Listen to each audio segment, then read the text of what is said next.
काय करणार एवढं का? आमची अशी विनंती आहे की आपण माननीय मुख्यमंत्री महोदयांसोबत, कारण विषय आपला एक नाही, अनेक विषय आपल्या निवेदनामध्ये आहे. मी सरकारच्या वतीनं आपल्याला विनंती करतो की आपण माननीय मुख्यमंत्री महोदयांसोबतच याचा तोडगा काढावा. निश्चितपणे काहीतरी तोडगा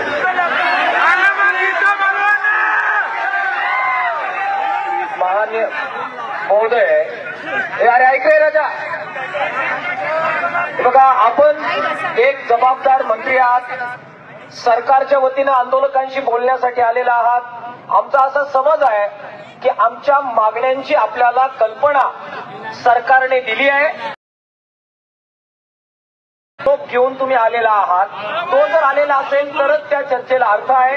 आणि म्हणून बच्चू भाऊ बरोबर म्हटले, बाकी मागण्यांवर चर्चा होईल, पण कर्जमाफी करणार का या एका मागणीबाबत आम्हाला सांगा.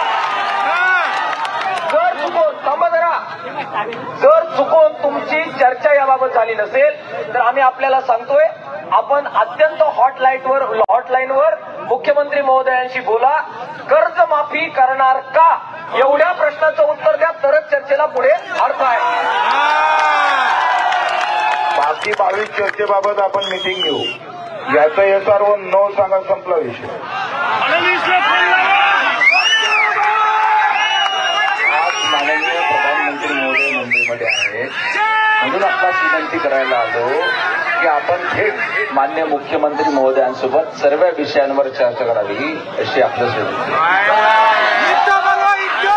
असताना फोनवर बोलताना येत का? आपण राज्यमंत्री आहे, सहकार मंत्री आहे. आणि मग तेवढंच माझं काय मत आहे, तुम्ही CM साहेबांशी बोला ना फक्त, का असे आम्ही भेटायला आलो आहे. माझं काय म्हणतो, थोडं थांब रे, हे साधी गोष्ट आहे एकदम. आमचं काय मत आहे का आम्ही इतके दिवसाचं आंदोलन करतोय, 8 महिन्यापासून आंदोलन करतोय. रायगडला केलं, 8 दिवस आपण अन्नत्याग आंदोलन केलं आणि नंतर पहिले आपण दिंडी काढली. आता हे आंदोलन सुरू आहे. ते सर्व आंदोलन 8 महिन्यापासून आता दूध काढलं का आम्ही. माझं काय मत आहे की तुम्ही CM साहेबांची फोनवर बोलले पाहिजे का अशाच आम्ही भेटूया. आता तुम्ही CM साहेब विचारून आले का परस्पर आले आम्हाला माहिती नाही, पण CM साहेबांना जर विचारून आले असं आणि सरकारचे प्रतिनिधी म्हणून आले असं, एवढा राईट तर तुमचा आहे का नाही? CM साहेब तुमचा फोन उचलणार नाही का? PM साहेब असताना फोनच उचलणार नाही असं काही आहे का? आशिषजी तुम्ही सांगा ना.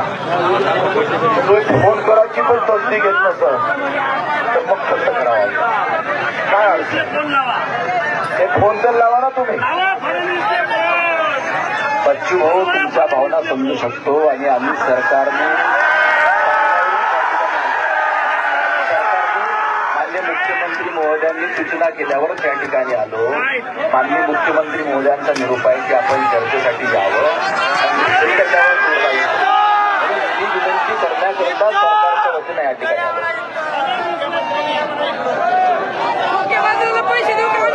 चर्चा करायला काही हरकत नाही.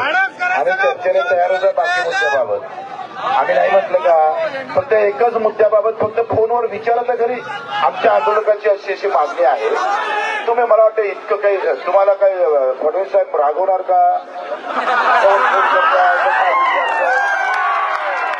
एवढं चिंता करता हेच समजत नाही मला. नाही घेतलं तिकीट पुढच्या वेळेस काय फरक पडतो आमच्या पक्षाने.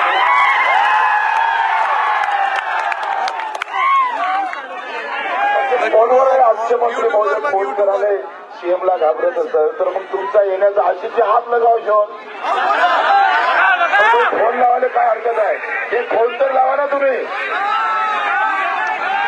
बच्चू भाऊ, तुम्हाला माहिती आहे मी चळवळीचा कार्यकर्ता आहे. तिकीटचा काही विषय नाही किंवापासून नाही आला. आणि तुम्ही निवडून आले त्यांना मी निवडून आलो. आपण पब्लिकचे मुद्दे आहोत, प्रश्न नाहीये. फक्त असं आहे की जे निरोप आहे ते आम्ही तुम्हाला दिलं. तुमचा निरोपी आम्ही कन्वे करतो. आणि एक मिनिट ऐकून घ्या.